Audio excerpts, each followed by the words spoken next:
Bienvenue dans ce nouveau tutoriel, c'est Ariel qui vous parle. Aujourd'hui, nous allons apprendre comment configurer notre pixel Facebook sur Teacheasy.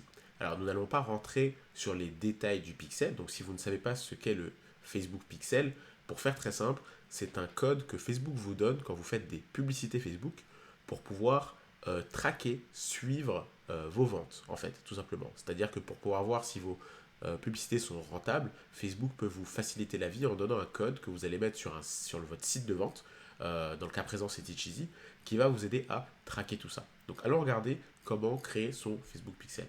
Alors d'abord on va taper Business Manager Facebook sur Google.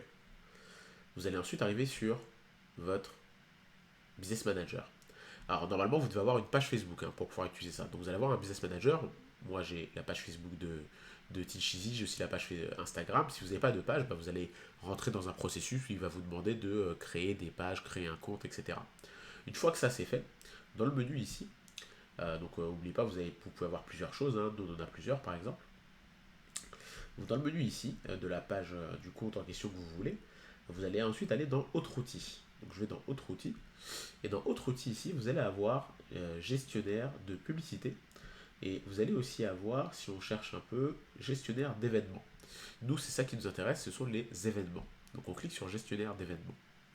Donc Facebook va nous amener vers une nouvelle page.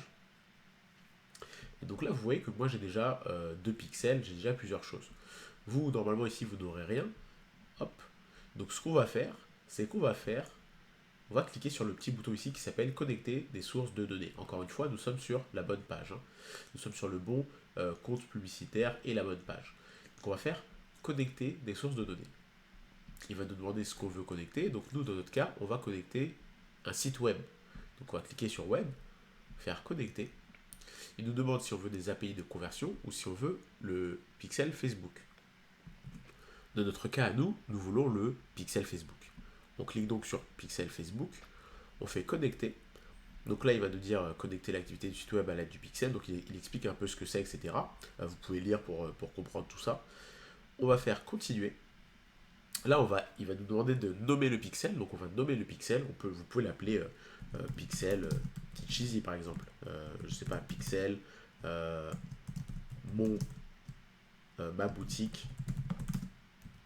Hop, ma boutique Teacheasy. Ici, vous pouvez mettre le nom que vous voulez. Ensuite, ici, vous allez mettre le site web. Donc nous, allons sur formation.zoarb.io. Donc c'est notre site de formation avec Teacheasy. Notre site de formation test. Donc on met ça ici. On fait continuer. Donc voilà, vous voyez, il nous dit choisissez le mode d'installation du code Pixel. Donc là, il nous dit utiliser un partenaire. Alors, même si Teacheasy est compatible Facebook Pixel, Teacheasy ne fait pas encore partie des partenaires Facebook ici. Donc vous, ce que vous voulez cliquer, c'est sur l'ajout manuel, ajouter manuellement le code de Pixel sur votre au site web. Nous, c'est ça qu'on veut prendre. Et je vais vous montrer comment vous allez le faire. Donc vous cliquez sur installer manuellement, et Facebook ici va vous donner un certain code, comme vous voyez. Ici, vous allez copier le code, comme ça, et ouvrir un bloc-notes. Ouvrez un bloc-notes, peu importe. Vous collez le code ici. D'accord. Donc là, vous allez voir tout un tas de codes, vous vous dites, ah, je comprends rien, etc. C'est normal, ne vous inquiétez pas. Ici, ce qui vous intéresse, c'est cette phrase. Normalement, vous allez voir un init quelque part.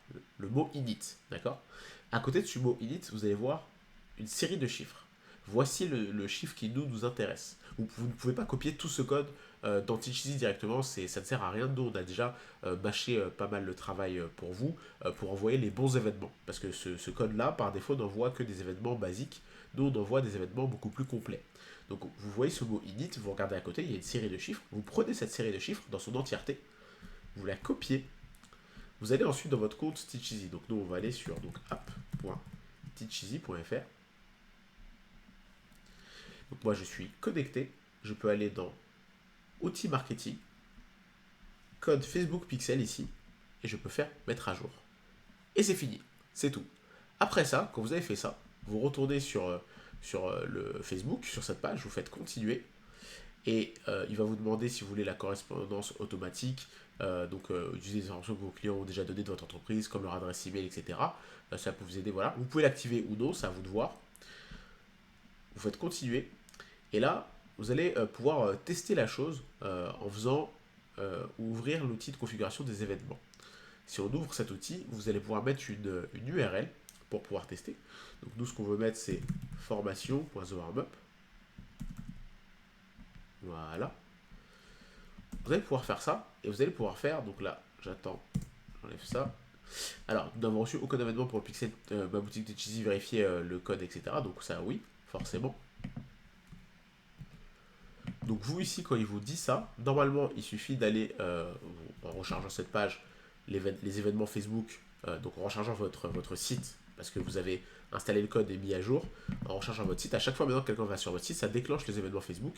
Et donc ici, on peut faire annuler, vue d'ensemble du pixel. Alors, je me suis trompé, c'est pas vue d'ensemble. On revient en arrière. On va plutôt faire événement test, voilà. L'interface Facebook est pas la plus facile à comprendre, hein, mais vous allez vous habituer. Donc quand je vais sur ma boutique ici, vous voyez, j'ai événement de test. On peut mettre ici tester les événements du navigateur.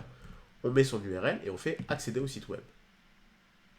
Et ici, donc là normalement c'est Facebook qui a ouvert cette page. Donc si on retourne ici, vous voyez, d'accord, il n'y a rien besoin de faire ici. Vous avez juste fait votre test. Et si vous retournez ici, vous voyez que ça dit bien événement reçu, page view, traitement terminé. Donc page view, c'est pour dire qu'il y a eu une vue sur la page. Donc vous voyez bien, ça fonctionne, tout fonctionne proprement, sans aucun encombre.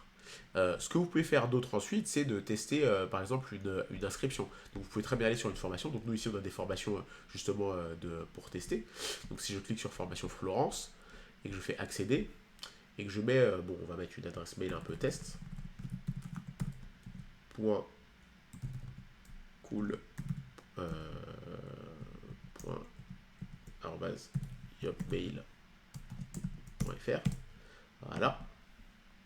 Donc ici, normalement, vous voyez qu'il y a eu un prospect. Voilà, vous voyez qu'il y a un nouvel événement prospect. Donc en fait, nous, à chaque fois qu'il y a des étapes, on va vous envoyer les infos. Donc vous voyez des infos ici que la valeur, c'était 0, c'était en euros. Le nom de la formation, c'est Formation Florence, etc. Et là, vous allez pouvoir voir plein d'événements. Vous voyez aussi qu'il y a eu un ajout au panier, que l'ajout au panier était de 0, etc. Vous voyez tout un tas d'infos. Et si cette procédure va au bout, vous allez pouvoir voir aussi, etc., de tout un tas de pixels. Et en fait, maintenant, quand vous allez créer une publicité, vous allez pouvoir créer des publicités avec ce pixel. Comme vous le voyez ici, il y a un bouton créer. Vous allez pouvoir créer une publicité, une audience, etc. sur ce pixel. Donc c'est très important que maintenant, les publicités que vous voulez suivre, vous les créez sur ce pixel. Donc voilà comment configurer le Facebook Pixel. La dernière chose qu'on peut faire aussi, donc c'est que on va fermer ça et ça. Vous pouvez venir à tout moment supprimer votre pixel, il suffit de l'enlever et de le mettre à jour, d'accord. Ici je vais le remettre à jour. Vous pouvez installer l'extension Chrome si vous êtes sur Chrome, Pixel Chrome extension, vous tapez Pixel Chrome extension, vous allez tomber sur le Facebook Pixel Helper. Vous pouvez l'installer. Moi, dans mon cas, il est déjà installé. Et en fait, c'est la petite icône qu'on voit ici, Facebook Pixel. Vous, elle sera peut-être dans cet onglet-là, parmi la liste ici, d'accord, quand vous l'avez installé. Et quand vous êtes du coup sur votre site, donc là, je retourne sur mon site, et en fait, le Facebook Pixel va devenir bleu. Alors vous, s'il n'est pas là, encore une fois, vous allez dans la petite icône un peu bizarre ici, extension, vous entrez dedans et vous allez le voir ici, d'accord, dans la liste. Moi, je l'ai épinglé. En cliquant là, je peux l'épingler. Donc comme je l'ai épinglé, elle est tout le temps en haut. Et du coup, là, quand je vais sur le site, vous voyez bien, il me dit direct les événements qui se sont déclenchés quand je suis sur cette page. Donc il me dit bien qu'il y a eu un événement page view qui signifie qu'il y a eu une vue de la page. Voilà. J'espère que c'était clair. À bientôt pour de nouveaux tutoriels sur Teacheasy.